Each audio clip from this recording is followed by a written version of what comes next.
Olá, estamos começando mais um Cultura em Rede Podcast, que é o podcast da Secretaria Municipal de Cultura da Prefeitura de Anápolis. Estamos aqui em mais uma edição. Gostaria de agradecer primeiramente à Câmara Municipal por esse apoio, em nome da presidente Andréia e em nome dela em todos os vereadores da casa. Também agradecer ao prefeito Márcio Correia por todo o apoio que tem dado à cultura e principalmente a divulgação dos nossos artistas e o nosso grande parceiro, Live Produtora, que é a produtora aqui de Anápolis. O programa é um fruto da Media Lab, que é um programa projeto da Secretaria Municipal de Cultura, para promover e divulgar os nossos artistas, agentes culturais e toda a nossa cidade. Hoje estou aqui com o nosso colega de bancada, o Gustavo, mais conhecido como Lerdo Demais, o que é um absurdo, né? Porque o Lerdo Demais é extremamente eficiente e estamos aqui, né? Gente, boa tarde, bom dia, boa noite, independente do horário que vocês estejam assistindo aí. Apesar do costume, maestro, eu fico com muita vergonha de ficar na frente das câmeras, mas o que me conforta é que se eu errar alguma coisa, quem edita depois sou eu. Então eu posso só cortar e é isso aí, vamos pra frente. Então, muito obrigado aqui por estar junto com a gente, ainda mais nesse tema que nós vamos ter, que é sobre cinema, sobre o audiovisual. E, Gustavo, acho que poderia convidar todo mundo a votar lá no nosso prêmio, né? Que esse podcast está sendo um dos mais vistos podcasts promovidos pela Secretaria de Cultura. Então, ele foi considerado o melhor podcast que a Secretaria de Cultura tem feito esse ano. Foi uma brincadeira, se você não percebeu, mas tá tudo bem. Eu achando que era sério. É, super sério. Hoje recebemos Eduardo Rosário, diretor, ator, roteirista e pesquisador do audiovisual, com uma trajetória consolidada na cena cinematográfica de Anápolis e também de Goiás. Graduado em cinema digital pela Unisul e pós-graduado em cinema e audiovisual pela UEG. Desenvolve desde 2011 projetos autorais reconhecidos em festivais nacionais e internacionais. À frente da produtora Pool Rocket, desde 2017, Eduardo atua na formação de novos realizadores, na produção independente e na promoção de ações culturais que fortalecem o cinema goiano. Seu trabalho transita entre arte, educação e reflexão social, abordando temas relevantes e contribuindo para a democratização do audiovisual na região.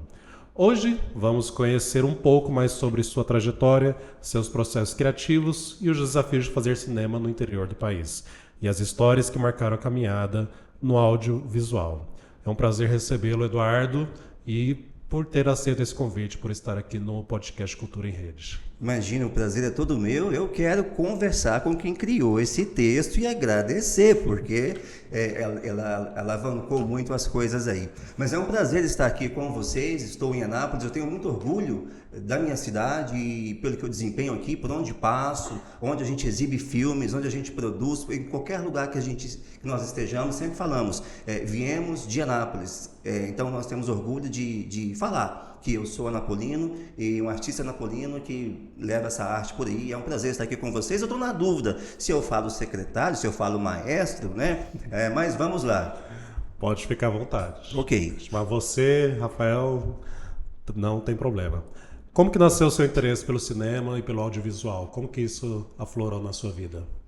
Bom, eu digo que tudo começou na escola. E aí eu puxo uma frase que eu digo sempre mesmo, é assim: a arte, ela está para a educação, como o esporte está para a saúde. A questão é que quando você vê alguém praticando esporte, as pessoas já se ligam na saúde.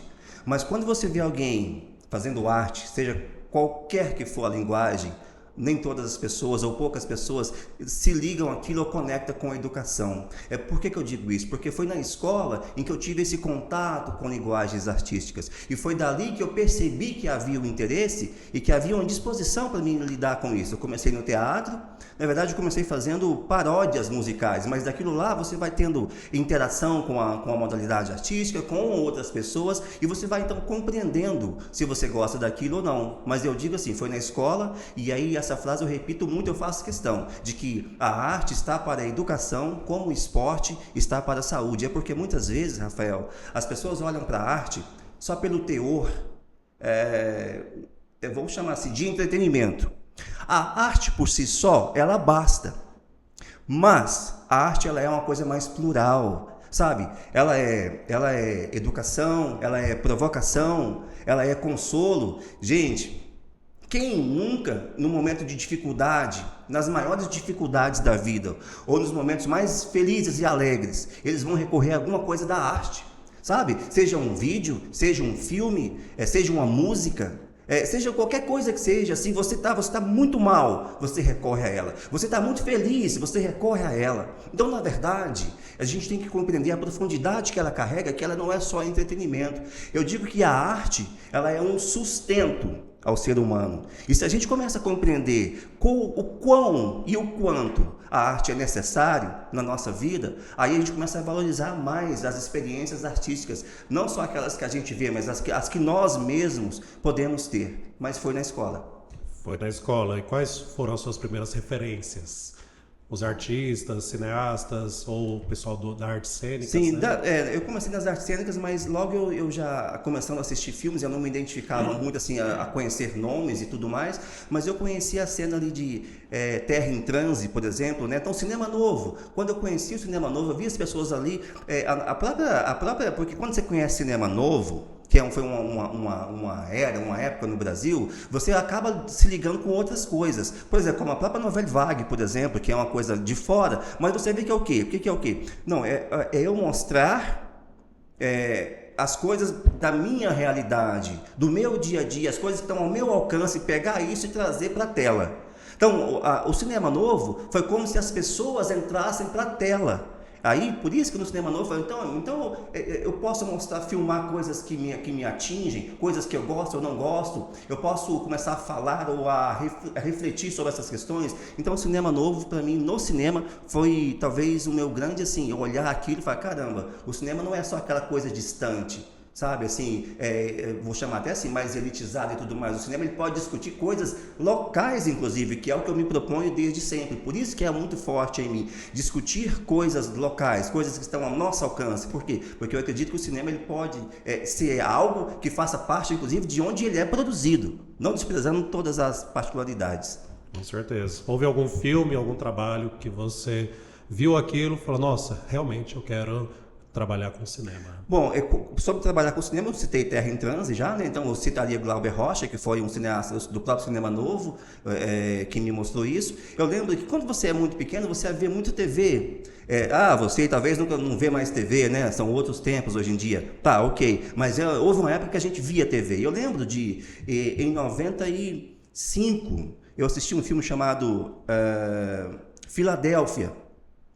E ali eu vi alguns atores, eu lembro dos atores, porque um era Tom Hanks, era Denzel Washington, Antônio Bandeiras, e mais alguns ali. Mas eu assisti aquele filme Filadélfia, e eu comecei a pensar assim, como é que se faz isso ali dentro? Essas pessoas são reais, não são reais? O que é? Eu comecei a pensar sobre o ato do cinema em si. Então aquilo lá me chamou a atenção para o cinema. Mas isso é distante. E como é que eu ia identificar isso aqui perto? Porque veja, gente, eu estou em Anápolis, eu moro em Anápolis, mesmo até hoje, mesmo que eu trabalhe fora muitas vezes, mas eu resido em Anápolis. Mas naquela época mesmo, eu não tinha isso perto de mim, sabe? Assim, aqui onde eu moro, por exemplo.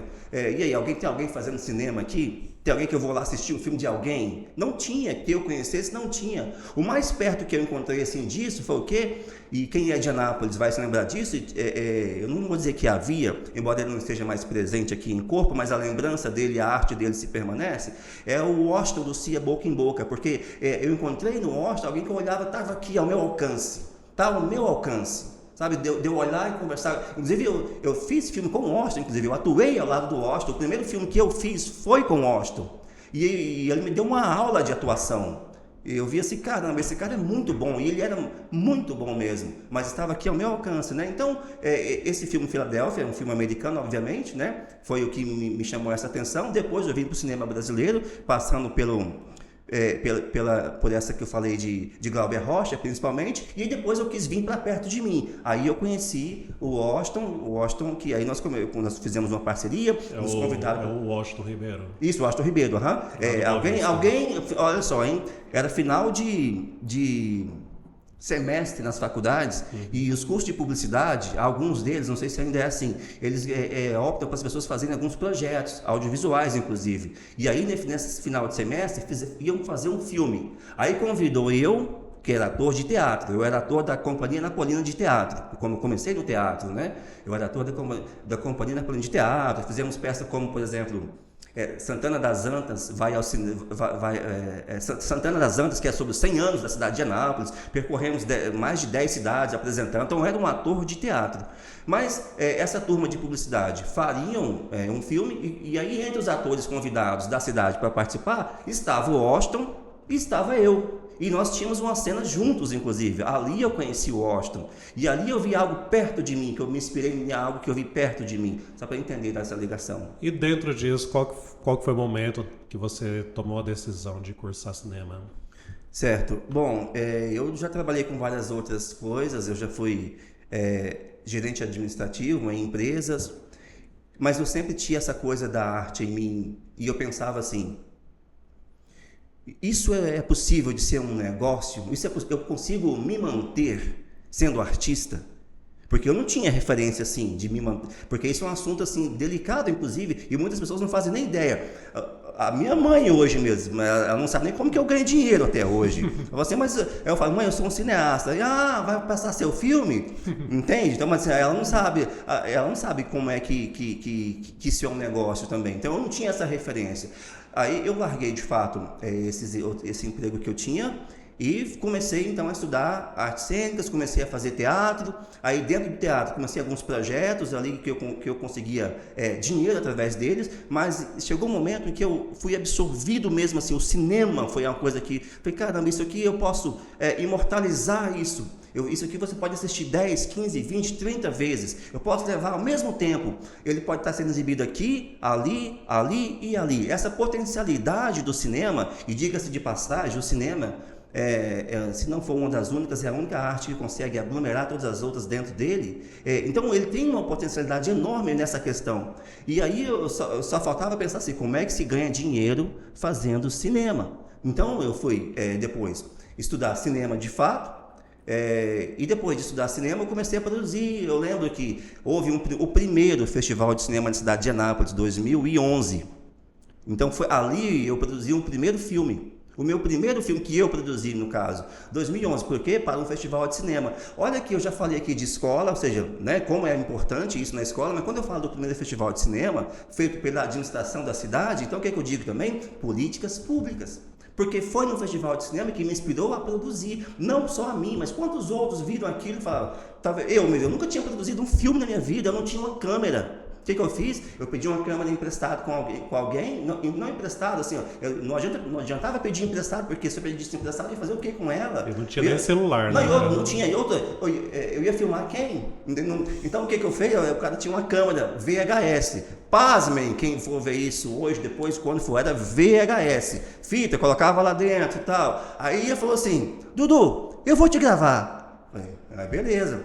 Aí, então, eu atuei no filme, ele gravou, e ali nasceu o primeiro filme, chamado Ouro em Outono. Nós gravamos parte em parque da cidade, em ruas e tudo mais. Então, em 2011, foi o primeiro filme. De lá para cá, aí, obviamente, né, na arte, muitas pessoas, ou algumas conseguem, outras não, fazer disso um negócio, porque quando se faz arte por vários motivos. Alguns fazem isso como hobby, tem um trabalho, uma coisa ali que ele se sustenta, mas ele gosta de eu gosto de pintar. Eu gosto de música. Eu tenho um amigo que ele é baixista, então ele é concursado, mas ele tem na casa dele, ele tem o cubo, ele tem tudo ali. Então ele vai estudar, ele estuda música, mas ele não vive de música. Mas eu conheço também pessoas que têm a música como um ofício mesmo, tem banda e tudo mais, né? E ganha na noite, outros fazem outras coisas. Então cada pessoa faz arte por algum motivo. E eu pensei, eu quero fazer disso um negócio. Aí onde eu tive que aprofundar na arte, eu digo assim, é possível? Mas tem que ser mais do que uma aventura. O que eu digo que ser uma aventura? Hoje mesmo, eu recebo muitas pessoas falando comigo assim, Eduardo, quando tiver um projeto, me chama, eu quero atuar. Mas essa pessoa quer atuar. E muitas delas, Rafael, nunca atuaram na vida. Porque acha que assim, não, atuar é liga a câmera lá, vamos lá, o que tem que fazer? Né? Como eu sou ator de formação, eu sei o que é você atuar, eu sei falar de personas, de personalidade. Muitas pessoas, inclusive, ficam assustadas porque, nossa, mas você é tão tímido e tão calado. Eu sou introvertido. Naturalmente, mas o fato de eu ser introvertido e calado não impede que eu conheça sobre personalidade, sobre personas, e eu posso ativar qualquer uma delas quando for preciso. Então não importa se é 10 pessoas, se é 100, se são 100 mil, não importa. Eu tenho a minha personalidade, mas quando você está ou atuando, ou você está se expressando, você pode entender como é que funciona esse ser humano, que pode ser, enfim, não é? Enfim, e daí em diante eu digo o quê? Que quando você quer muito isso, porque assim, tem pessoas que falam que querem e que chora, mas o que você faz pelo que você quer? É mandar mensagem dizendo quando tiver me chama? Porque eu fui estudar artes cênicas, eu contei um pouco o Rafael aqui nos interviews aqui, que eu saía de Anápolis e ia para Goiânia, e houve semestres que eu ia e voltava. Lá na EMAC, lá no Itatiaia, lá no final, você entra, você rasga lá para o final, no Itatiaia, em Goiânia. Então, houve semestre que eu ia e voltava todo dia. Houve semestre que eu ia de van, e voltava de van, mas van custa. Houve semestre que eu tinha moto, eu ia e voltava de moto. Houve semestre que eu morei. Então, tá vendo? Mas aí a pessoa quer, fala, não, vou enviar uma mensagem, se tiver ele vai me chamar. Então, você quer quanto? Porque depois de fazer artes cênicas, eu vi que eu não sabia nada de cinema. Então eu fui estudar cinema, porque é outra linguagem. Até para quem está atuando, é totalmente diferente. Quando você está num teatro, numa plateia aqui, você tem uma atenção aberta. Se você está numa câmera, a tua atenção é concentrada. Você tem que ter um foco naquele lugar ali. E se a câmera está enquadrada num plano americano, num close, o que quer que seja, eu vou concentrar a energia naquele lugar que está enquadrando em mim. E todo o restante tem que vir de energia para aquele lugar. Se eu estou no teatro, tem 20 pessoas à minha volta, cada ponto que eu olhar é um ponto de atenção. Mas quem faz uma coisa ou outra, talvez nem saiba a diferença. Então, ou seja, mas quando você se aprofunda nisso, aí começam a se abrir coisas. Por que eu digo assim? Aí as coisas, assim, nossa, quanto mais eu me preparo, quanto mais eu estudo, quanto mais eu pesquiso, quanto mais eu trabalho, mais oportunidades me aparecem. A pessoa fala, nossa, mas que sorte você tem. Não, eu tenho muita sorte, porque depois de fazer artes cênicas e estudar cinema, eu fui fazer pós-graduação em cinema. Também, novamente, lá na UEG, indo e voltando também. Ou seja, se for olhar os cursos, isso estou falando de graduação e pós-graduação, né? Mas se eu for olhar cursos livres, curso técnico, workshop, tem mais de 30. Aí, entende? Porque quando você busca, você quer muito, o que vai dizer que você quer não é o quanto você falou, é o que você fez. Aí, no decorrer, na somatória disso tudo, coisas acontecem. Aí sim, começaram coisas a acontecer. E duas perguntas em uma, diante disso que você disse também. Qual que é o aprendizado que você leva até hoje, que você aprendeu na universidade? Sabemos que a universidade dá várias questões, fala sobre vários temas. Alguns passam, a gente esquece, outros ficam para o resto da vida. E também diante disso, depois que você passou pela universidade, o que te motivou a especializar? Bom, o que eu trago não sei se eu digo conhecimento, mas eu aprendi uma coisa muito séria que eu digo, que é assim, a academia, ela te ensina algo muito formal e necessário. Mas quando você sai dali e vai atuar, você aprende as coisas. Uma coisa é assim, como elas são. Outra coisa é como elas podem ser. Porque quando vou dar exemplo prático aqui. Quando eu aprendo na universidade, por exemplo, eu estou aprendendo aqui enquadramentos, aqui mesmo, eu estou sendo enquadrado ali. Eu aprendo enquadramentos. Ok, eu pego o fundamento de enquadramento, como isso acontece, plano e contraplano, se é um diálogo, se não é, um plano aberto, americano, close, ou o que quer que seja. Mas quando eu estou lá filmando, aí o que disso aqui eu consigo, não só conseguir, mas o que pode ser executado aqui, da forma que eu aprendi lá. Porque senão eu fico rígido demais com o que eu aprendi lá e vou ignorar que aqui fora as coisas podem acontecer de outra forma, onde eu tenho que, às vezes, avaliar de outra forma aqui, para me poder me habituar ao que fora, como as coisas acontecem. Então, eu aprendi a guardar o que eu aprendo ali, num lugar, eu sei que ele vai ser útil, mas eu entendo também que tem coisas que não é o conhecimento empírico ali. Tem coisas que é na tradição, Tem coisas que, sabe, às vezes foi um improviso que aconteceu, foi de outra forma, houve um problema, não deu para fazer daquela forma, aí você não foi rígido demais com aquilo. Então eu aprendi a dosar as coisas. Porque senão você fica muito, eu chamo até assim, bitolado, nessa coisa assim, não, é assim, assim e assim. E aí quando você vai para a prática da coisa, aí a teoria com a prática não bate muito. Então eu aprendi a separar talvez essas coisas. Na verdade é um somatório, né? Isso, exato. Não são excludentes. Elas não são excludentes. Agora, é saber quando usar. Inclusive eu acho bom assim, acho que quando você compreende as normas, as técnicas, as regras, bem, são essas pessoas que sabem quando usá-las ou quando não usá-las. Agora, se você não sabe, aí você tá só ignorando, porque o meu mundo é do tamanho do que eu sei. Então, se eu não sei, então eu nunca saberia quando não usá-la. Agora, se eu sei, eu sei. Então, por saber, eu posso não usá-la. É uma questão de adaptação também. Exato. Né? Você pega em sala de aula, eu também passei muito por esse processo. Eu achava muito interessante ver a diferença do que se aprende dentro da sala e quando você sai, de reorganizar e adaptar cada cenário de uma maneira, cada plano de uma maneira ao que você tem ali disponível, que normalmente não é a mesma coisa dentro de uma sala de aula, né? E partindo já dessa premissa para a parte do processo criativo e da sua produção, que pra gente que é da área é uma das partes mais interessantes, como que nasce uma ideia de roteiro para você? Sim. Bom, o roteiro nasce de você observar, de você estar presente.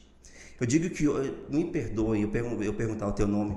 Gustavo, hoje, muitas pessoas, ou elas estão no passado, ou elas estão no futuro. Sabe, quase sempre as pessoas não estão aqui agora. O roteiro nasce quando você está aqui agora. Porque o aqui agora é onde você vai observar. Mas observar não é só olhar. Observar é você permitir que o que você está vendo tenha um impacto sobre você. Você precisa então ser afetado. Quando você é afetado, aquele tema mexe com você. Um exemplo: certo dia eu estou em casa e escutei algumas notícias sobre reservatórios de água que estava chegando no nível crítico em Goiás. E não só em Goiás, mas em outros lugares. Mesmo isso é cíclico, todo ano acontece. Ok, mas ali nasceu uma ideia. Nasceu um filme chamado Under the Sun, que se chama em português Debaixo do Sol. Gravamos em Anápolis, inclusive. Quem assiste fica assustado, mas onde é isso? Onde? Quem assiste, todo mundo que assiste fala, mas onde é isso? É em Anápolis. Então fala sobre os impactos sobre o meio ambiente, fala sobre, enfim, diversas situações. Mas nasceu do quê? De estar presente ali e ligando umas coisas com a outra. Um filme que exibimos recentemente, agora em 2026, mas ele já tem 4 anos. Ele nasceu assim, chama-se Eu Trouxe Flores. O que é Eu Trouxe Flores? Fala sobre violência doméstica, principalmente no período da pandemia. Então essa violência doméstica, na verdade, é contra mulheres, né? Mas olha só, nasceu como? De perceber que naquele período, como isso estava evidente, claro, isso não é só naquele período, sempre existiu, mas aqui está um ponto de discussão. E aí já nasceu uma pergunta, mas eu falaria disso, eu sendo homem, que lugar eu ocupo sendo homem para falar isso? Aí eu estou aqui agora, mas não é o homem que está fazendo? Então o homem não tem que ser parte dessa conversa? Então vamos ser parte dessa conversa. Aí nasceu Eu Trouxe Flores, que é um filme de curta-metragem que já foi usado em dezenas de instituições, de organizações para debate, para uso. Então, saiu muito do nosso controle porque nós fizemos um filme aqui em Anápolis que expandiu para muitos lugares, mas nasceu do quê? De estar presente. Então, o roteirista, ele é alguém observador. A curiosidade, posso? Claro. Tem momentos, Gustavo e Rafael, e não são poucos, tá? Que eu às vezes estou andando numa rua, escutei uma conversa de alguém. Eu vou falar a última que eu escutei. Estava na rua, no centro de Anápolis. Vou falar a rua, inclusive, para quem é de Anápolis, Rua Engenheiro Portela. E aí uma senhora no telefone. Só que ela não estava com o telefone aqui na orelha, ela estava aqui na frente, que é comum hoje em dia, né? E ela falava assim, fala pro Fernando ir lá. Aí eu falei, o Fernando tem que ir lá onde, gente? Mas sabe, tipo assim, mas aí eu ia entrar numa galeria, não entrei, eu fui continuar, porque eu queria escutar a conversa, porque eu posso criar de 3 formas, de algumas formas. Primeiro, eu posso criar de algo que eu vi, eu observei, né? Então eu observei, ou eu vivi, ou eu imaginei. Essas são as 3 principais formas para um roteirista. Eu vivenciei algo, eu vivi algo. Não, não se passou comigo, mas eu vi que alguém viveu alguma coisa, eu observei isso. A segunda forma. E a terceira é o quê? É eu imaginar. Mas veja, Rafael, como é que eu vou imaginar um velho chinês do sul da China, se eu nem sei como é que é um velho chinês do sul da China? Então, aí se eu imaginar, eu tenho grande chance de cair num erro. Então, por isso que é muito melhor ou coisas que eu vivi, ou então coisas que eu pude observar. Por isso, um roteirista, ele é sempre observador. Sim. Sempre. Uma das principais qualidades do roteirista é isso, é observar, não é só olhar, é ele estar presente naquele momento e deixar ser afetado. Então, isso, para ser afetado, exige uma sensibilidade. Sim. Então, talvez de onde nascem as ideias para um roteiro é isso, é você estar presente naquele momento, estar observando e se deixar ser afetado. Porque também é uma coisa que quase não acontece, Rafael, é se deixar ser afetado. Se tornou comum, houve um acidente, é comum, é comum. Por exemplo, filmes, o que chama atenção no filme? O que a pessoa escolhe para gravar?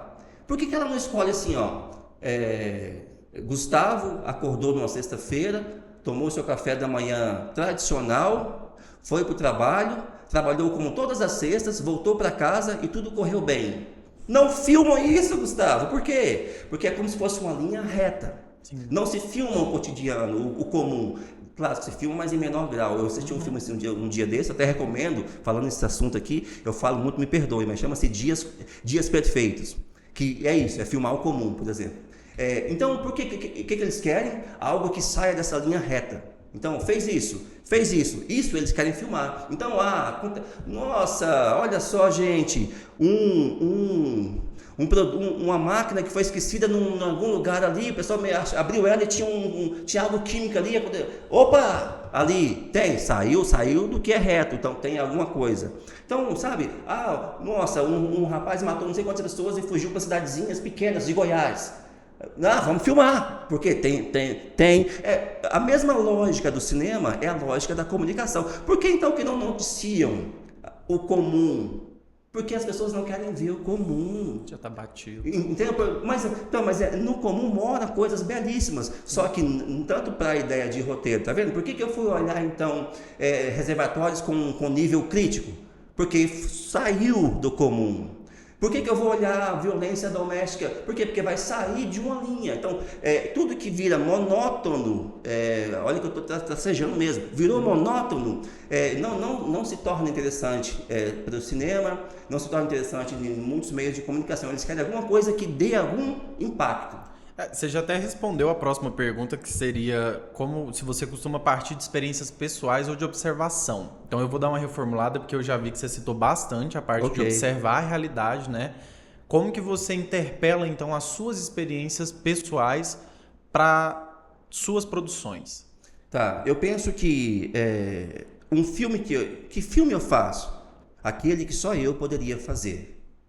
Porque eu penso que, eu preciso falar um pouco aqui então sobre sobre criatividade, porque se você fala assim, mas a criatividade ela é individual, sabe? Quando você cria alguma coisa. Então, o que eu digo assim, me perguntaram um dia desse num lugar que eu estava, para que serve a arte? E deu um silêncio assim, sabe? Para que serve a arte? Aí eu falei, calma, vamos formular uma pergunta anterior a essa. O que é a arte? Já que você quer saber para quê, então vamos primeiro o que é. Talvez nos norteie melhor. Embora não haja uma concepção única, mas nós podemos discorrer algumas. Aí eu falei, veja, alguém que se expressa através de algo que ele possa criar, ali eu faço arte. Então vamos lá, alguém que se expressou através de algo que ele possa criar. Então eu chamo esse de criativo. Então aí eu vou denominar arte. Eu posso expressar uma ideia, expressar o que eu estou sentindo, o que eu estou pensando, a minha opinião. Então, mas através de algo que eu possa criar. Ali nasce essa arte institucional. Agora, para que serve ela? Já que ela nasceu assim. Então, é esse indivíduo se expressando. E então, quando ele se expressa, ou seja, ele está se colocando. Veja, o que René Descartes falou? Penso, logo existo. Então, se eu penso, logo existo, ok, mas se o indivíduo existe, aqui ele existe. Mas se ele existe, como é que eu posso? Ele tem que se relacionar, sabe por quê? Porque o indivíduo, ele passa a ser quem é pelo outro. Porque o outro é um espelho. Veja, se você me desse aqui tem uma água, mas se você me desse um suco de laranja, e eu gosto, eu falo, caramba, eu gosto de suco de laranja. Mas por quê? Porque você me colocou diante do suco de laranja, então você é um espelho para mim. Sabe? Um dia desse, Rafael, eu experimentei uma coisa chamada pistache. Não conhecia. Aí, sorvete de pistache, picolé de pistache, mousse de pistache. Aí, de repente, eu já estava comendo pistache com sal, que é o próprio pistache. Então, ou seja, me ofereceu, ou seja, me colocaram diante dele. Então, por que eu digo, como é que eu interpelo isso, Gustavo? Sabe? Como é que eu posso não só apenas existir, já que eu penso, logo existo, mas já que eu tenho que, o ser humano, ele se relaciona, qual é a minha forma de relacionar? É eu me deixar ser. Então, como é que eu posso ser? Aí sim, eu vou me expressar algo através do que eu posso criar. Então, aí eu falo de mim agora, por isso que eu falei que é individual. Então, o que o Eduardo faz? Através do cinema e do audiovisual, eu vou manifestar o quê? Coisas que eu quero discutir, que eu entendo que sejam relevantes. Aí eu chego nos filmes que eu já fiz, como o próprio Under the Sun que eu falei, como Eu Trouxe Flores, como o último que nós fizemos, que chama Inevitável, que são várias histórias. Essas histórias, Rafael, 5 histórias, se conectam pelo uso do celular. São histórias separadas, mas em cada uma delas, o uso do celular está presente. Então, aí quando você pensa assim, não, mas então eu estou discutindo, então, como é que um aparelho, o smartphone, não vou chamar mais celular, porque quando um celular se encontra com a internet, nasce o smartphone. Então, como é que um aparelho como esse chegou a dominar o mundo de tal forma? Ou seja, quando nasceu o celular, 30 anos depois, tinha 7 bilhões de aparelhos para 7 bilhões de seres humanos. Então, como é que você viu? Saiu de novo do monótono, tá vendo? Viu que eu começo a voltar nas coisas, como um bom roteirista, né? Tô voltando nos pontos. Então, viu? Saiu do monótono. Aí que tem uma coisa, isso é uma coisa vertiginosa. Vamos falar sobre isso. Então, nasceu o próprio Inevitável, que são essas histórias. Então, mas por que nasce dessa individualidade de que eu estou me expressando através de algo que eu posso criar? E quando eu faço isso é colocado à mostra para várias pessoas. E é interessante, porque 10 pessoas assistindo ao mesmo filme são 10 interpretações distintas. O que isso prova? Que é individual. Mesmo que muitas pessoas, ou muitos mecanismos, ou muitas organizações querem te convencer de que, não, olha, filme tal dominou a bilheteria da semana. Então, mas vou ver, porque esse aqui tem 5 Oscars. Nossa, está indicado a não sei o quê. Então, ou seja, existe uma construção coletiva. Um senso, né? Um senso, né? Mas, a nível basilar, eu preciso aceitar que existe algo individual. Por isso que eu parto disso que eu falei, de individual. Eu quero então, voltando lá, me expressar através de algo que eu posso criar, que é cinema e audiovisual, que eu falo, às vezes é filme, às vezes é um vídeo curto, pode ser o que for, coisas que só eu poderia fazer pela minha individualidade, que eu quero discutir. E claro que quando eu quero discutir, aí essa discussão ela passa a ser social, ela passa a ser também entretenimento, ela passa a ser várias coisas, porque a arte ela não é uma coisa só, não é? Acho que é por aí. E já partindo disso, como que é para você conciliar tantas funções? Diretor, roteirista, ator, como que funciona isso para você? Veja, eu como goiano, anapolino, quando eu pensei em fazer cinema, eu pensei assim, eu era ator. Ator mesmo. Eu tenho métodos mesmo de interpretação, totalmente criado, concebido e tudo mais. Mas eu penso, tá, se eu quiser fazer um filme, Rafael, eu vou chamar primeira coisa, quem vai escrever? Quem vai dirigir? Quem vai editar? Quem vai fotografar? Quem vai fazer direção de arte? Quem vai fazer som direto, meu Deus, quem vai fazer isso? É impossível de se achar, sabe? Então, ou seja, o que eu tive Todo mundo que é dessa área tem um pouquinho de medo do som. O que eu tive que fazer então? Eu vou aprender a fazer várias funções, não que eu faça todas ao mesmo tempo, mas eu sei que, por exemplo, eu vou iniciar um projeto escrevendo e virou um roteiro. aqui está um roteiro. Agora, com o roteiro pronto, vamos arrumar uma forma de financiar ele, de se tornar um filme? Então aí para esse roteiro, alguém vai dirigir, alguém não sei o que, monta-se uma equipe. A questão é que se eu me mantivesse só como um ator, eu faria coisas quando me chamassem ou quando eu pudesse ser ator. Então, como eu sei fazer, e aí eu tenho que fazer jus, por muito tempo eu carreguei uma falsa modéstia, Gustavo e Rafael, porque eu ficava assim, gente, como é que eu posso falar que faço esse tanto de coisa, né?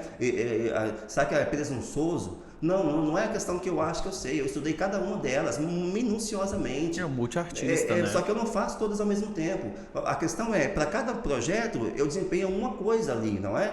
Então aí, mas como eu estou em Anápolis e havia uma carência enorme dessas coisas, então assim, o que eu encontrei? Estratégia do grego, né? O que eu encontrei? Minha forma é saber fazer várias funções, porque eu tenho chance maior de fazer isso ser um negócio. Porque se eu não tiver essas capacidades, talvez eu nem consiga fazer disso um negócio. E eu digo a vocês, Gustavo e Rafael, um dos motivos pelos quais hoje eu vivo, e de fato eu vivo, do audiovisual e do cinema, é a minha fonte de renda principal, é porque eu sei fazer várias funções. Então, talvez seja essa a questão, né? Sim. Como que você trabalha na construção dos seus personagens? Das suas personagens, das ideias que partem disso? Sim, bom, construção de personagem a gente acaba bebendo um pouco, obviamente, Meisner, eu tenho Meisner, ele é da escola de Nova York, Konstantin Stanislavski também, que é um russo, todos escreveram belíssimos livros sobre criação de personagens. Eu cito eles, porque mesmo hoje, Konstantin Stanislavski, se você ler lá a criação de personagem, o que está escrito lá está sendo aplicado hoje, não tem como fugir. Então não adianta eu querer inventar a roda. É igual quando hoje mesmo, fundamentos que a gente usa no cinema, no audiovisual, na fotografia, por exemplo, Skinner, ou pessoas lá em 1908, 1906, 1890 e pouco estavam usando. Então não tem como. O próprio raccord, que é um conceito muito usado no audiovisual, que antigamente você não mudava de cena, sabe? Era a mesma cena, só passava as pessoas, ia passando. Alguém criou isso. Não, agora você está em outra cena. Não, em montagem paralela. Isso está acontecendo, mas enquanto isso, está acontecendo isso. Antigamente não era assim, não. Então isso foi concebido lá no começo. Então como é que eu posso agora querer inventar as coisas? Não, por isso que eu faço jus a isso. Eu cito essas pessoas porque eles criaram. Eu só estou utilizando, claro. Aí eu coloco um pouco de mim naquilo, né? Sim. Mas é basicamente isso. Eu utilizo as coisas que já existem e a gente vai dando um toque mais pessoal nisso. Interessantíssimo. Você acha que existe algum tema que sempre retorna nos seus trabalhos? Acho que essa principalmente partindo das experiências pessoais, né? Mas tem algum tema que sempre está presente? Não, eu não digo o tema. Talvez eu não sei se eu chamo de tema, mas eu digo assim, o questionar as coisas. Não sei se isso seria um tema, né? Mas o questionar, isso sempre retorna. Uhum. Isso está sempre presente. Eu quero questionar. Porque é um mote, né? Porque o questionar não é nem buscando respostas, Rafael, sabe? Às vezes nem são as respostas. É a pergunta que vai ficar na própria pergunta. Então, aquela pergunta que vai mexer as coisas. Não é a resposta que vem nelas depois. O benefício da dúvida. Exato. Por exemplo, assim, hoje mesmo, eu pretendo, nos próximos trabalhos, trabalhar um pouco de humor. Uhum. Mas mesmo com humor, eu quero questionar. Mas o humor questiona de uma outra forma. É que às vezes a gente pensa que o humor é só para rir, mas o rir é só para aliviar, o rir é só para entorpecer, é um ópio para as coisas. Não, dentro do rir tem a ironia, dentro do rir tem o sarcasmo, dentro do rir tem aliás, né, dizem por aí, alguém falou, Rafael, que brincando pode-se falar as maiores verdades, né? Porque às vezes seriamente fica difícil, mas se você brincar, você fala. Então, o humor, ele te possibilita coisas assim. Então, não sei se tema, mas o que tem realmente em mim, na minha obra, que é perceptível, qualquer filme que você assistir, ele está questionando algumas coisas. Isso é latente. Imagino que já seja a resposta da próxima pergunta. O que você busca provocar para o público nos seus filmes? Sim. Eu vou responder de uma outra forma, para não ficar só no questionamento. Mas eu busco assim que as pessoas tenham autonomia. Sabe o que é autonomia? Assim, que não sejam robotizadas, né? Eu lembro de Pink Floyd, né, cara, falando mais um tijolo na parede, né? Só um tijolo, brick in the wall, um tijolo ali na parede, sabe? Cara, o que é essa autonomia? Pensar, refletir, sabe? É questionar. Eu queria que o meu objetivo é que as pessoas olhem vamos falar das minhas obras, né? Olhem para as minhas obras, elas não têm que concordar, mas deixa eu te ver. Você foi afetado como? Deixa eu ver o seu afetamento. Isso mexeu com você de que forma? É isso que eu busco com as pessoas, sabe? Assim, eu não quero assim colocar nelas assim, olha, tá aqui, você tem que pensar assim, você tem que concordar com isso aqui. Não busco isso daí. Eu busco assim, olha, eu construí aqui alguns alicerces, tá aqui uma base. Agora vem cá, Gustavo, faz uma construção. Só você faz desse jeito. Só você, Rafael, vai fazer a sua. Ninguém vai fazer igual. Então, qual que é o meu desafio? Cara, tá aqui um alicerce. Faz uma construção em cima dele. Que é o quê? Eu quero ver você. Sabe? Eu estimulo a pessoa, deixa eu te ver. De que forma? Aquilo lá é o quê? Sabe, quando você assiste uma coisa, um filme, uma obra que seja, quando você olha, você para de frente com um quadro, quando você escuta uma música, quando você vê uma dança, e você vai para sua casa, ou você sai daquele lugar pensando não só no que você viu, mas em próprio você, refletindo, aquilo para mim é algo assim que não tem valor. É uma das características da arte que mexe muito comigo. Muito mesmo. Ainda mais como nós vivemos num país como o Brasil, que é um país de desigualdades tão grandes, né? Onde é difícil as pessoas pensarem a arte para a sua multiplicidade, de questionar, de provocar. Eu vejo pessoas que às vezes nem têm, não vou dizer que não têm acesso, mas nem têm o interesse de estar perante uma modalidade artística, seja ela qual for, né? Porque a gente vive, o cara está preocupado em colocar comida dentro de casa, ou não sei do que, ou não teve no berço uma formação de alguém que um dia entrou. Olha só, eu conheço pessoas que nunca, eu falo porque eu gosto de frequentar, mas eu conheço pessoas que nunca entraram na Galeria Antônio Cibasoli, que nunca foram ao MAPA, que nunca entraram no museu, por exemplo, que nunca... E já vi pessoas falando, nossa, vão perguntar se tem banheiro, né? Então, nada contra usar o banheiro, mas estou dizendo assim, mas e a utilidade que aquilo pode ter na vida das pessoas? Então, por isso que eu digo que estimular as pessoas a olhar para a arte e poder, através disso, questionar, pensar, ou o que quer que seja, mas através da arte. Que é o que a cultura proporciona. Exatamente, né? Isso. Como que você avalia a evolução do cinema em Anápolis? Pelo menos desde esta época que você esteve junto com Washington Ribeiro, né?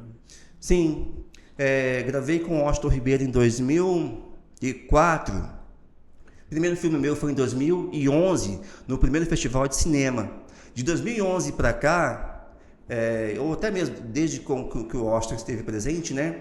Eu vejo que várias ferramentas foram colocadas à disposição da sociedade, tanto para que as pessoas entrassem em contato com o que é produzido aqui, porque muita gente nem sabe que cinema é produzido em Anápolis. Eu exibo filmes em sala de cinema, em Anápolis mesmo. Nós exibimos filmes em sala de cinema que às vezes no final do filme a pessoa fala assim, não foi uma ou duas, eu não sabia que produzia coisa assim aqui. Não, sabe, eu acostumei a escutar essas coisas. Então, eu vejo que o poder público, no poder público, coisas vêm acontecendo, alguns deixaram de acontecer, anos tem, ano não tem, sabe? Essa coisa de quando você, como eu estou há muitos anos nisso, eu vejo os poderes se alternarem, né? Quem está, ainda mais no poder executivo, 4 anos fica um, depois vem outro, ou fica mais um mandato, as coisas vão mudando. Talvez, falando de termos de política pública, tá? Que é muito importante. Em termos de política pública, talvez o que eu sinto falta é realmente uma política que seja de Estado, e não de partido, sabe? Não de um lado. Porque quando você pensa num estado, numa cidade, gente, o que nós vamos manter aqui nessa cidade? Aí quando troca aquela administração, Rafael, algumas vezes as pessoas olham assim, não, eles estavam fazendo aquilo, descarta tudo. Ou não, vamos fazer outra coisa. Mas aí quando você vai trocar o que estava sendo feito, é por qual interesse? É porque aquilo, se mantiver, continua sendo algo que eles criaram? Mas qual é o interesse? Ou vai dar manutenção? Então, nessa coisa aí de trocar os poderes, as políticas de Estado, elas são prejudicadas. Então, poderiam ser melhores se as políticas de Estado fossem mantidas ou pensadas realmente enquanto Estado, não enquanto quem está na administração nesse momento. E isso é uma coisa complexa. Eu não tô falando que é algo que é simples, não. Eu sei que é complexo isso. É um debate complexo. Sim. Mas o fato é que lá na ponta, quem sai prejudicado é a população, que talvez um fundo municipal de cultura, que poderia ser a tantos por cento, que poderia ter sido implementado, ou que teve ou que não teve, ou um festival que deixou de ser feito, ou não sei, coisas, equipamentos culturais que eles vão oscilando à medida que as administrações vão sendo rotativas, mas as pessoas continuam na cidade. Então esse é um debate muito válido, que acho que esse debate, ele ultrapassa essa coisa assim mais, sabe, partidária em si, ele ultrapassa isso para a gente pensar na cidade como um todo. Então eu avalio que as políticas públicas, elas existem, mas isso as prejudicou. Do ponto de vista dos fazedores de cultura do audiovisual, eu vejo que de 2011 para cá, surgiram várias pessoas que tiveram interesse em estudar cinema. Eu conheço pessoas que foram estudar cinema em Goiânia, eu conheço alguns que têm graduação em cinema na UEG em Goiânia, foram estudar cinema em Goiânia, outros foram se especializar fora daqui, mas pessoas que surgiram querendo aprender, fazer um curso, fazer uma oficina, várias pessoas surgiram para isso. Então isso é muito importante também, porque o que adianta, Rafael, se eu estou aqui então desde 2004, então vamos imaginar que 2004 tivesse 4, aí vai ficar os 4 ali fazendo cinema. Isso traz o que para a cidade? Sim. Não é? Então esse movimento de inclusive inspirar mais pessoas ao fazer artístico também faz parte do que eu faço também, sabe? Formar mais pessoas, porque quanto mais pessoas fazendo cultura, ou fazendo audiovisual, ou com a câmera na mão, ou escrevendo um roteiro, ou querendo aprender como é que eu monto, como é que eu faço figurino, onde eu vou estudar sobre som, como é que se dirige, como é que edita hoje. As coisas evoluem, Gustavo. Como é que eu vou editar, por exemplo? Está muito em voga hoje, Rafael, vamos fazer um filme vertical? Como é que você faz um filme vertical? Como é que você edita isso? Filmes curtos? Enfim, sabe, tudo isso é o quê? De pessoas que vão surgindo. Então, eu vejo que na evolução do tempo, várias pessoas surgiram.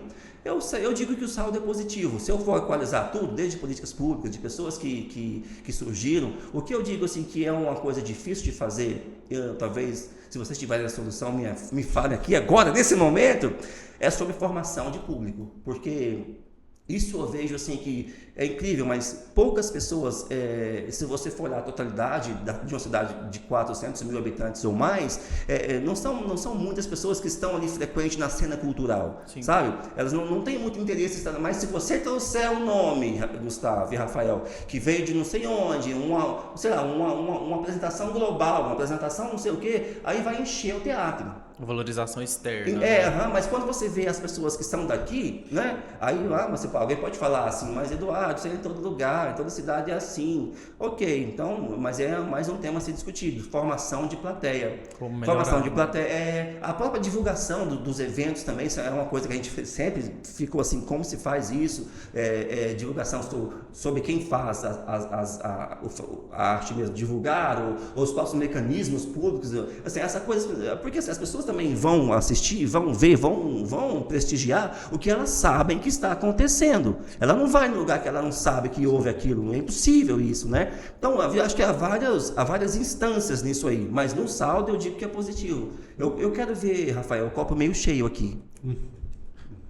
Certinho. Quais são as principais dificuldades que você sente em produzir audiovisual no interior do Brasil? Tá, a escalar isso para negócios mesmo. Escalar enquanto negócio. Porque se você faz isso como um hobby, como algo no seu tempo livre, você pode fazer isso pro resto da vida. Mas se você vai pensar o audiovisual como um negócio, inserido dentro de uma economia criativa, que a economia criativa ela pontua 3,5 alguma coisa no PIB, mas o audiovisual é 0,7, 0,8 no PIB, estou falando de dinheiro agora. Então como isso gera renda, isso gera emprego, isso gera movimento econômico, tá, e como é que eu me insiro nesse movimento econômico? Isso é difícil, porque veja, quando você tem um edital, Isso é o quê? É um fomento ou é um meio? O que é? É um fomento, digo assim, É um incentivo. é um incentivo, eu estou incentivando uma cadeia para que ela exista, que ela depois ande com as próprias pernas, ou eu estou criando aqui uma forma de manter essa cadeia viva. Sim. Viu? Porque, tipo assim, se você pensa comigo, tira os editais públicos da cidade de Anápolis, retira todos. Como é que vai se fazer cinema? Vamos falar de audiovisual aqui. Como é que vai se produzir o audiovisual enquanto negócio aqui, sem os editais? Primeiro porque, como é que você vai escrever um projeto?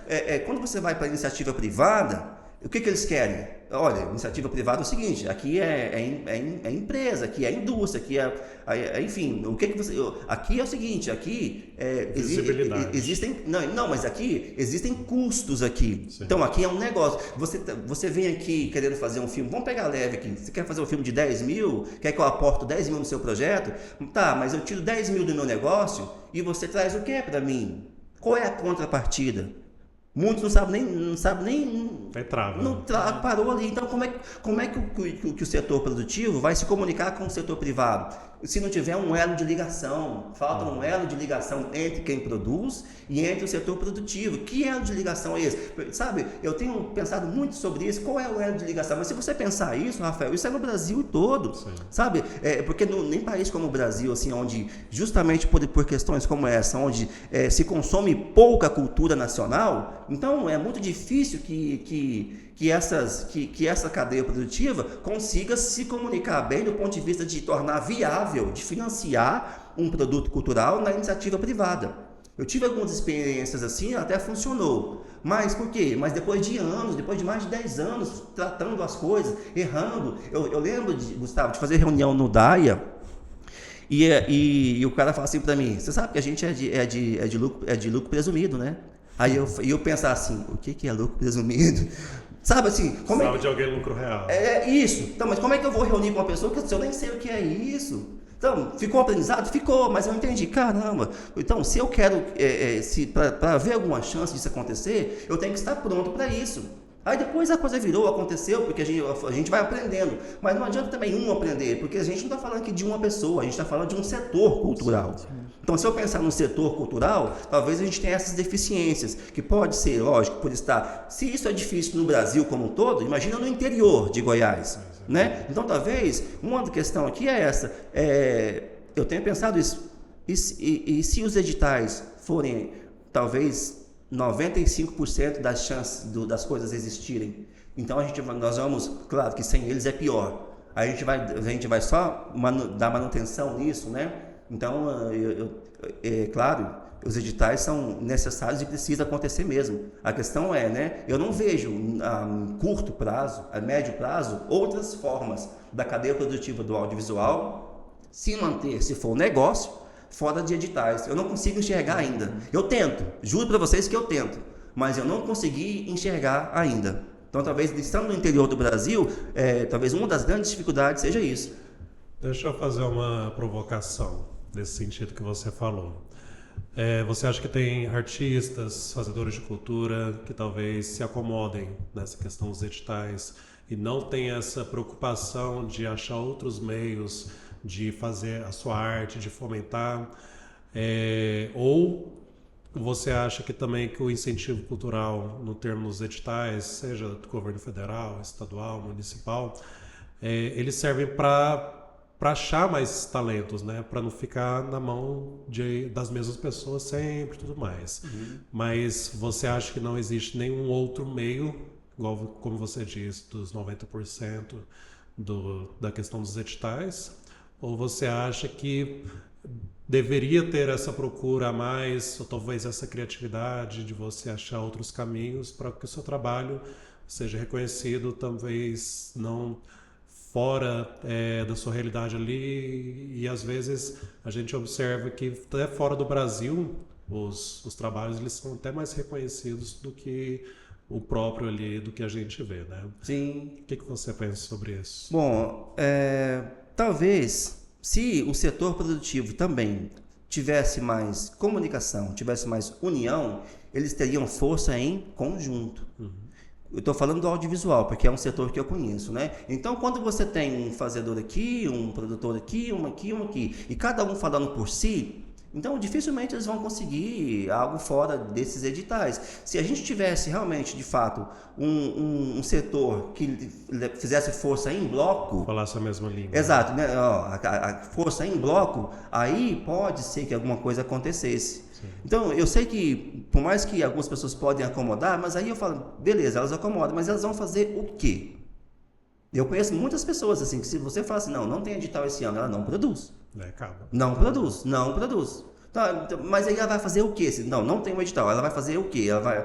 Sabe, acho que talvez não é nem só sobre acomodar, é sobre realmente começar a discutir esse tema. Assim, o que é possível fazer, então? Qual que é o próximo passo, né? Exato, tá. Então, para a gente fazer que isso aqui realmente seja um incentivo, qual é o próximo passo, de fato? Será que seria, então, vamos levantar a força em bloco aqui do setor produtivo, vamos criar um elo entre o setor produtivo e os meios e o setor privado, então? O que é esse elo? Então é como se fosse uma assessoria. É alguém dentro de um órgão como um órgão, pode ser estatal ou não, pode ser até, sei lá, um Sebrae da vida, por exemplo, que aqui tem dialoga aqui, que dialoga com o setor produtivo. Sim. E aí você cria ferramentas para isso, cria sabe? Uma conexão ali, exato. Então, talvez nisso vão surgir, viu?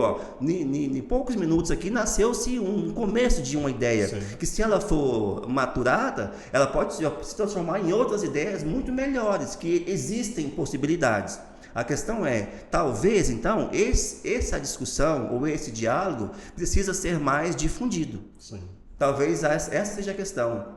E às vezes as pessoas esperam sempre que o poder público tome essa iniciativa. Exato. Não, resolve aí. Isso, exatamente. Fica esperando, né? Então, como a administração municipal vai vir esse ano aqui lançar editais aí e tal, então vou esperar isso acontecendo, que eu faço de novo. E essa discussão vai ficando sempre. Quando não tem, eu fico ali desamparado. Isso, né? E uma coisa que eu provoquei nesse sentido... igual você estava lá no início, quando você fez seu primeiro trabalho e tudo mais, o seu filme, e as pessoas que estão iniciando agora, talvez ela não tenha essa oportunidade de entrar no edital, porque outros que já estão há bastante tempo aí, já têm experiência e toma todo o edital ali, e essa pessoa ali fica sem nenhum amparo, sem nenhum...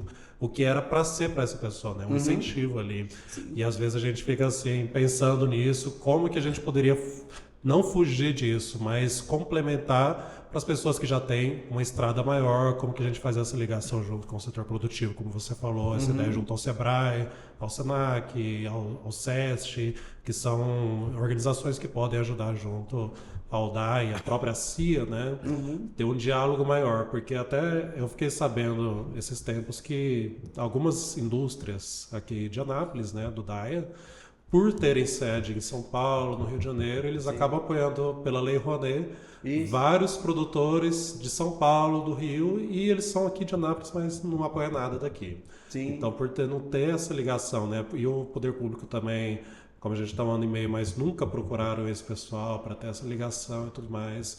Eu creio que seja uma ponte interessante para a gente começar a construir. Sim, com certeza. Inclusive, eu assisti no cinema, não no cinema, porque era festival de cinema, então foi no Teatro Municipal, um filme chamado Comeback. Comeback é Nelson Xavier, foi o último filme do ator Nelson Xavier, um filme que foi patrocinado por uma indústria do DAIA, um filme de longa-metragem que você pode assistir Prime Video e tudo mais, não sei se está ainda, mas estava, citei o nome aqui da coisa, mas eu citei, enfim, mas estava lá um filme de longa-metragem que foi até indicado ao maior prêmio, ao prêmio de cinema brasileiro, aqui lá no Sul também estava indicado. Acho que é do Érico Rassi, se não me engano, que dirigiu, mas assim, Comeback, ou seja, patrocinado por uma indústria do DAIA. E de pessoas que vieram de fora. Aí você pensa assim, então cadê as pessoas que estão aqui, quem produz aqui, que não conseguem alcançar o DAIA, que está aqui a poucos quilômetros, com indústrias milionárias, multimilionárias, por exemplo. Sabe, então, talvez o que falar? Aí, tá vendo como vai, mas quem tem entendimento de produção executiva, por exemplo, que é a pessoa que faz isso, entende? Por isso que eu falo assim, que as coisas acontecem quando você está preparado. Então, se a gente não tem um produtor executivo, se não tem no mínimo oficinas para isso, ou cursos para isso, ou alguém que desperte para isso, se há alguém que desperta para produzir filmes, eu vou dizer aqui isso enfim, mas só produzir filmes, você não se desperta para que cada função tem suas características muito próprias, como produtor executivo é alguém que vai fazer esse intermédio com o setor produtivo, por exemplo. Então alguém fez contato com essas empresas do DAIA e produziu um filme milionário. Eu não sei dizer aqui o orçamento, mas se pesquisar aí vai ver Comeback, Nelson Xavier. Então eu assisti lá, né? E pegando um pouco do seu assunto também, da sua abordagem,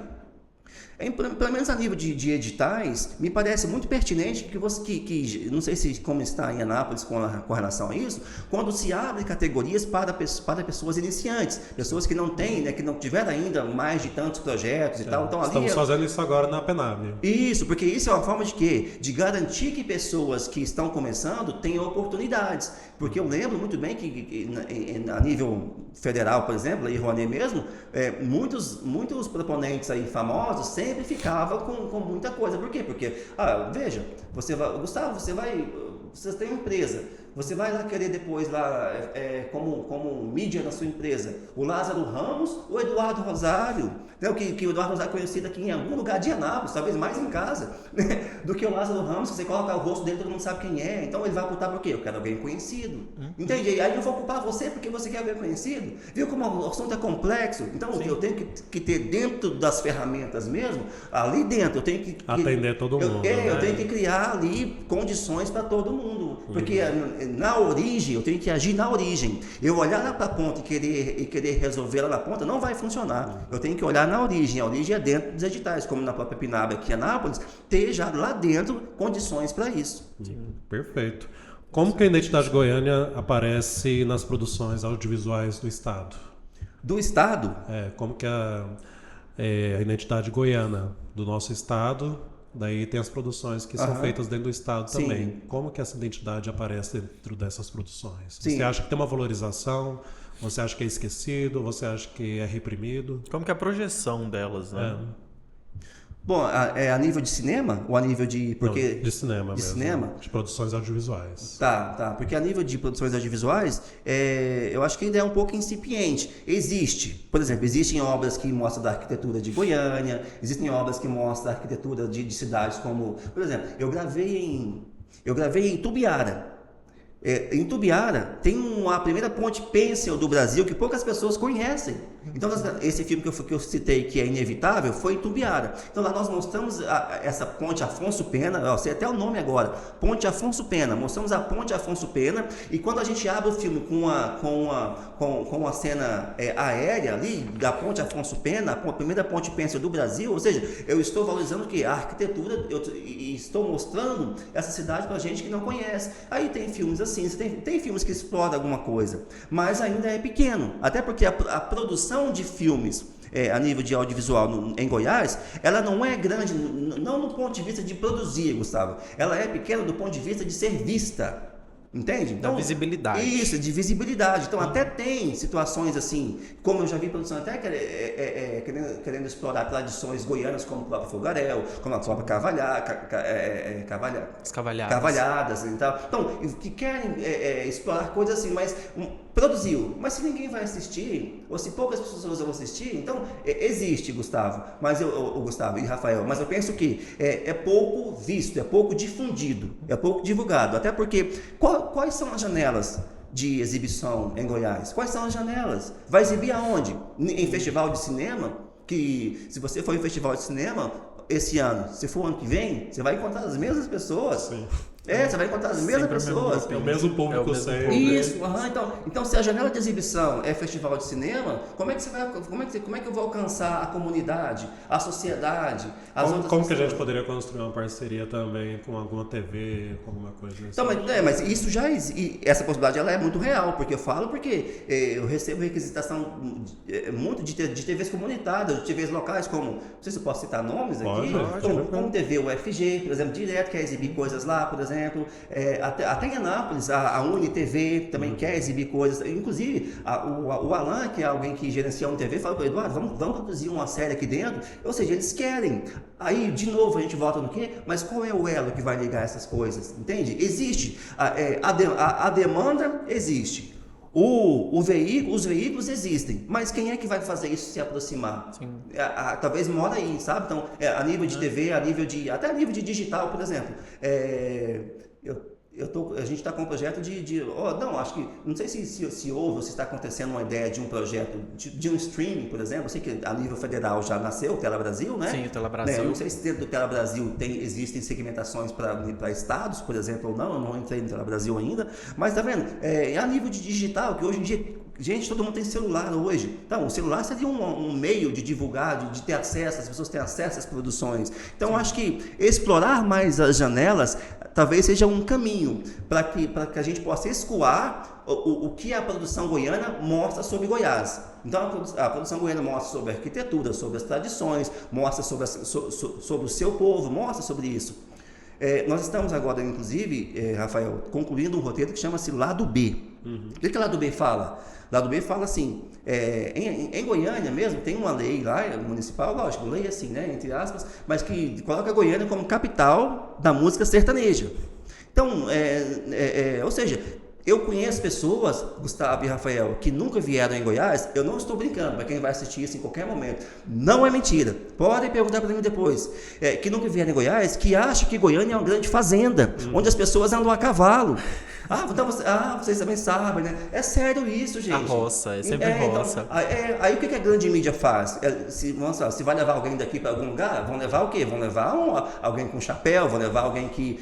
Porque... Então, veja, gente, pelo amor de Deus, eu não estou falando nada contra a cultura sertaneja, até porque a indústria sertaneja é uma das maiores do Brasil. Sim. E Goiânia é um polo para isso, ou seja, isso aí movimenta dinheiro no nosso estado. Eu não estou falando contra, estou dizendo que existe mais coisas. Então, o que o Lado B faz? A gente quer mostrar isso, sabe? Assim, Goiás, mostrar Goiás, a arquitetura, acho que decor de Goiânia, alguma coisa assim.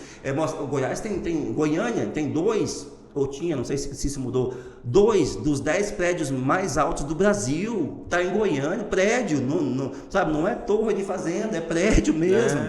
Então, mas são coisas que se você não filmar, não mostrar, não colocar um enredo junto, muitas pessoas não saberiam disso. Então, o que o Lado B fala? É isso, são 2 irmãos goianos que vão morar fora, mas ele acaba voltando para cá e são forçados a voltarem. Um é forçado a voltar, porque o mais novo é assassinado, ele descobre o assassino, e ele vem com esse assassino para cá para ver o que faz com ele, porque tinha pessoas também querendo pegar esse assassino. O assassino era um menor de idade, só que ele ficou 2 anos só apreendido e foi solto. Ele pegou, vou matar ele. Quando ele foi sequestrar ele, saindo da casa onde ele estava preso, mais pessoas também queriam pegar esse moleque. Aí ele falou assim, mas o que está acontecendo? Então o que ele faz? Vou para Goiás, que é a minha terra, e lá, enquanto isso eu vou tentar entender o que está acontecendo. Então a gente mostra o lado B de Goiás, principalmente de Goiânia. Sim. Mas por quê? Por isso, sabe, para mostrar coisas do nosso estado, para mostrar que a nossa arquitetura é plural, que a nossa cultura é plural, que existem coisas aqui para muito além do que é visto na grande mídia.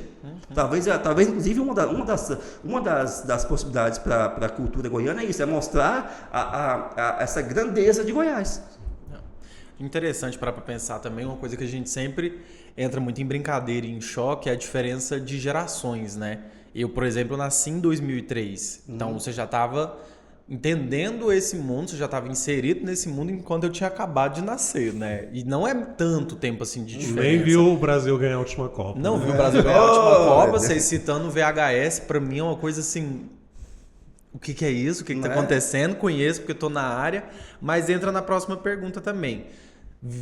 Pensando nesse lado das plataformas digitais funcionarem como elas funcionam hoje em dia, que é o normal para mim, você acha que isso facilitou ou dificultou mais para a produção do audiovisual e para a distribuição do audiovisual no país, no estado, em Anápolis? Tá, deixa eu só entender, assim, você disse funcionário como funciona, o que é o normal para você. O que é o costume para mim de hoje você em nunca dia, viu outras coisas. O que você citou, da televisão, por exemplo. Plataformas digitais como o Tela Brasil, ou a gente poder assistir pelo celular, uma coisa que é o comum hoje em dia da minha geração, mas que a televisão já não é tão mais como era, né? Entendi.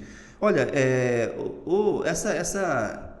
são novas janelas, e essas janelas abriram uma possibilidade muito grande para outros produtores, porque assim, gente, é predatório. Quem produz cinema sabe. Se eu produzo um filme, Rafael, para que esse filme vá para uma sala de cinema, ele tem que passar por um negócio chamado distribuidora.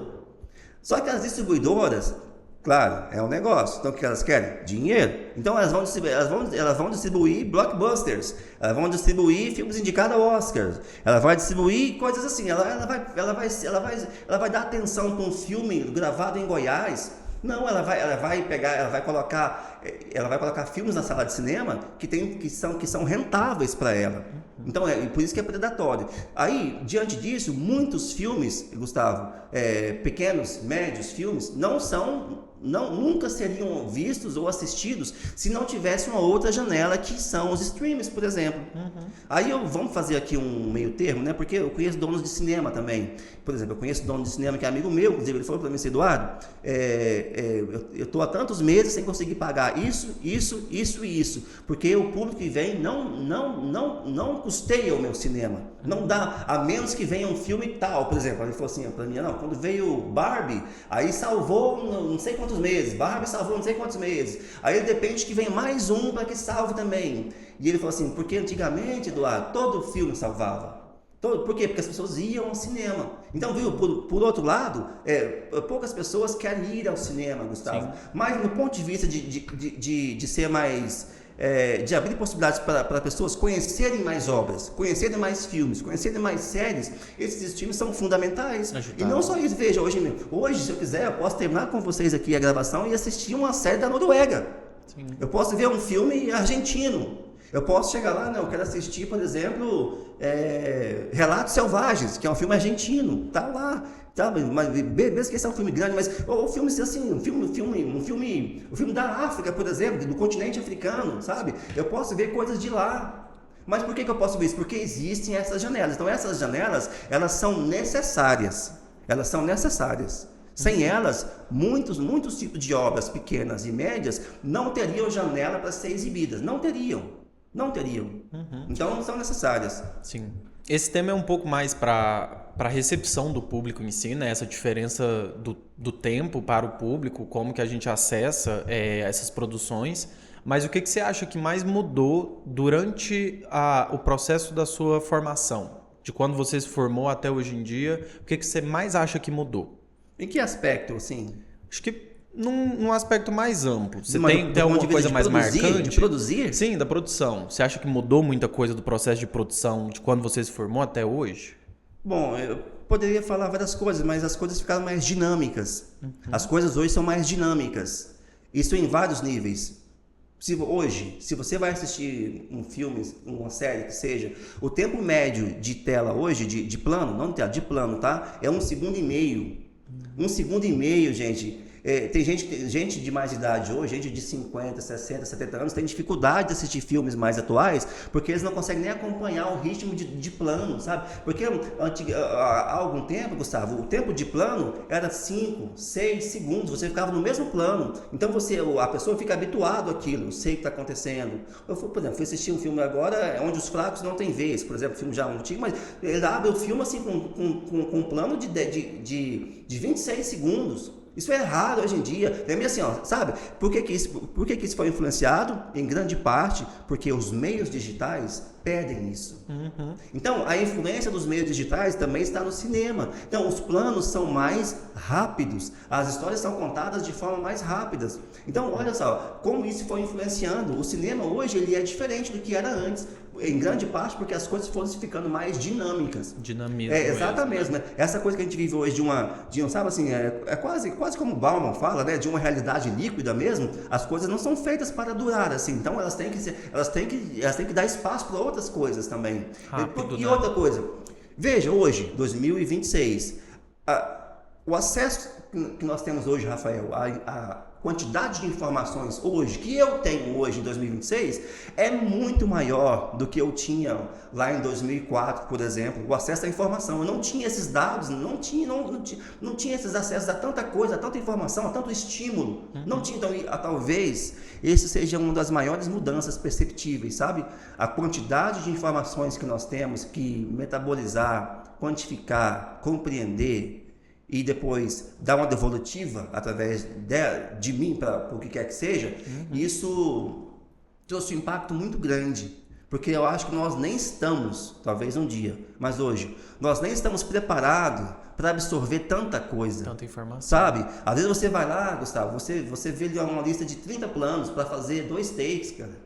Você não vai usar nunca 30 planos. Mas você vai ver, por quê? Porque é muita informação, sabe? Você vai ver informação de 50 festivais de cinema, aí você vai tentar, aí você se perde para colocar um filme no festival, sabe? Você fica pensando assim, nossa, olha quanto isso, ou seja, essa quantidade de situações, de informações, de estímulos, talvez seja o maior impacto que houve até mesmo nos meios de produção, porque os meios de produção, fala de produção de audiovisual e de cinema, eles ficam tentando o quê? Refletir o que a sociedade é. Então essa sociedade mais hiperativa, refletida no cinema, né, faz o quê? Faz com que talvez você tenha assim, eu tenho 30 filmes que eu posso ver, eu vou ver qual, né? Então é coisa demais.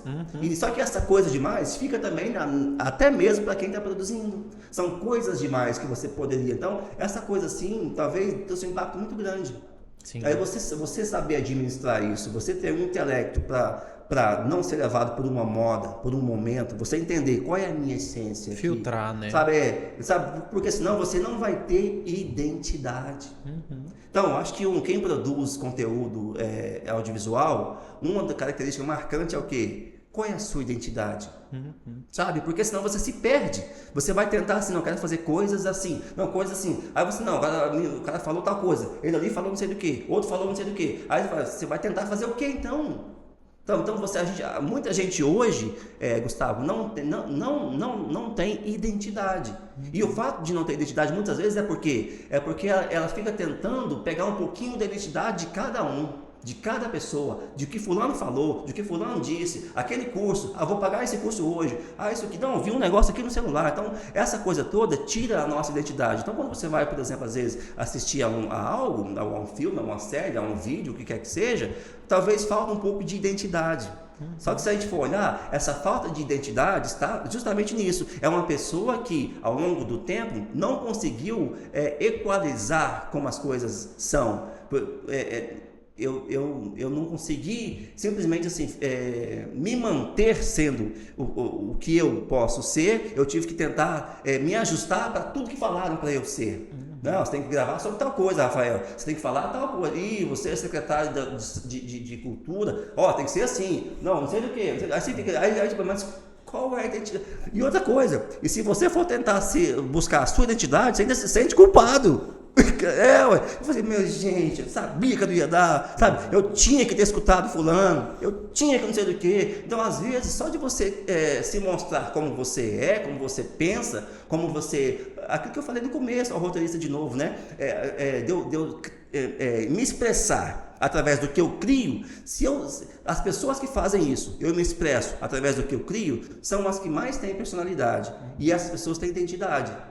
Talvez até para alinhavar aqui o que eu falei do começo com agora, né? A mudança de tudo. Então, as pessoas que conseguem entender isso, e eu não estou falando de idade, Gustavo, sabe? Pode ser alguém de 40 ou de 20 ou de 50, mas se você conseguir olhar para os fatores históricos, mas de olhar para você assim, o que eu quero, sabe? Não só o que querem de mim, acho que essa talvez é uma das grandes diferenças. Entendi. E para encerrar, eu sei que a conversa está sendo muito boa, né? Mas qual que é o legado que você espera deixar para as próximas gerações e o que te faz acreditar que fazer cinema no Brasil continua compensando? Você acha que tem um futuro aí? Sabe, às vezes eu penso assim, por que vale a pena continuar? E eu chego à conclusão que o que conta mais, Rafael e Gustavo, não são as linhas de chegada. Acho que o que conta mais na nossa vida é você continuar a trajetória, é você continuar a jornada. Sabe, quando a gente fica focado em, eu tenho que chegar em tal lugar, eu tenho que alcançar não sei o quê, Não, eu tenho que. E aí a gente fica tão bitolado nisso que você acaba esquecendo que talvez a única coisa que a gente tem é a trajetória, é a sequência dos agoras, né? Eu gosto de Spector por isso, ela fala isso. Se alguma coisa pode ser feita, é na sequência dos agoras, sabe? Então eu creio muito nisso, que a vida ela não é assim, você vai chegando assim em lugares, mas quando você olha de perspectiva, então a questão é, eu vou seguindo uma caminhada, eu vou seguindo uma trajetória. Porque aí você não fica tão mais assim, eu tenho que chegar em tal lugar e tal coisa, porque aí vale a pena. Aí vale a pena o aprendizado, vale a pena as coisas que eu errei, as coisas que eu acertei, vale a pena as experiências que eu tive, as que eu estou... Como essa experiência aqui vale a pena para mim. Se desse uma pane aqui, tudo saiu do ar, mas nós vivemos esse momento aqui agora, vale a pena. Então, por que para mim vale a pena? Porque não é sobre onde vai chegar, é sobre, nesse momento, poder continuar uma trajetória. Inclusive, quando você falou de legado, eu penso que o legado, se é que se possa existir algo assim, é algo que só pode ser visto ou passar a existir quando a pessoa não está mais por aqui, porque o legado é o que fica, né? E se a gente pensar no que fica, o dinheiro não vai ficar, sabe assim, o que fica de uma pessoa que foi embora, né? Então, o legado que eu penso que possa existir em algum momento quais foram as sensações que ela deixou em mim, o que ela provocou na minha mente, como essa pessoa me afetou, isso fica. Então, se eu faço cinema, como é que esses filmes mexeu com você? É o que eu posso deixar de legado, é isso, né? Porque fora dessas coisas, nada, tudo vai embora. Tudo vai embora. E para encerrar, usar esse momento de divulgação, você falar para a gente onde a gente pode encontrar seus trabalhos, onde a gente pode acompanhar a sua rotina, seus projetos, suas redes sociais. Deixa aí para o público e para a gente também. Ok, obrigado, Gustavo. Eduardo Rosário, tá? No Instagram eu tenho ali algumas coisas, eu uso mais de forma profissional mesmo, Eduardo Rosário _ no Instagram. No YouTube eu já estava com muitos filmes postados lá, mas acabou que derrubaram o meu canal por direito autoral, e olha que direito autoral de músicas que nós mesmos composta por pessoas daqui da cidade mesmo, mas acabaram sendo... Então, mas já está novamente lá Eduardo Rosário, acho que já tem 4 ou 5 filmes por lá, quem quiser assistir lá, Eu Trouxe Flores está lá, Under the Sun está lá, Sistema de Segurança está lá. Sistema de Segurança fala sobre eventos que aconteceram na cidade de Anápolis, então também está lá. Tem um filme de 1 minuto, Rafael, que nós fizemos, chama Fora de Controle, está lá também. Sim, filme de 1 minuto, começo, meio e fim, tudo certinho. Então, Eduardo... Não é o projeto da Caixa, não. Não. Eduardo Rosário, você acha no YouTube também. E se não achar lá, corre lá no Instagram, Eduardo Rosário _, que eu te mando o link e é tudo certo. Se quiser contratar o Eduardo, é lá no Instagram mesmo. Sim, contatos por lá, isso. Perfeito. Então, muito obrigado, Eduardo. A gente agradece muito em nome da Secretaria de Cultura e Turismo da cidade de Anápolis. Conte sempre com a gente.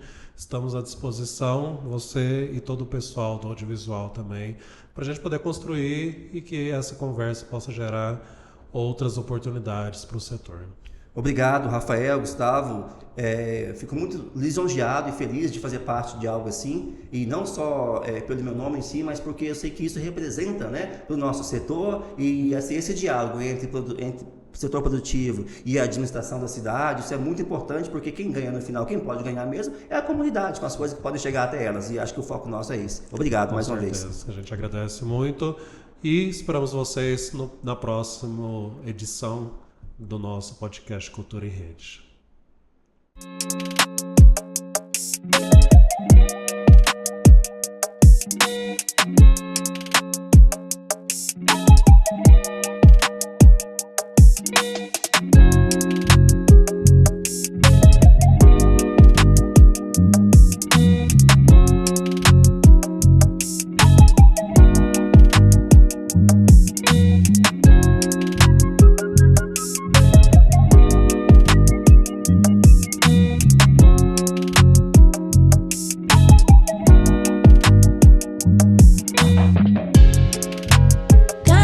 Trying at the same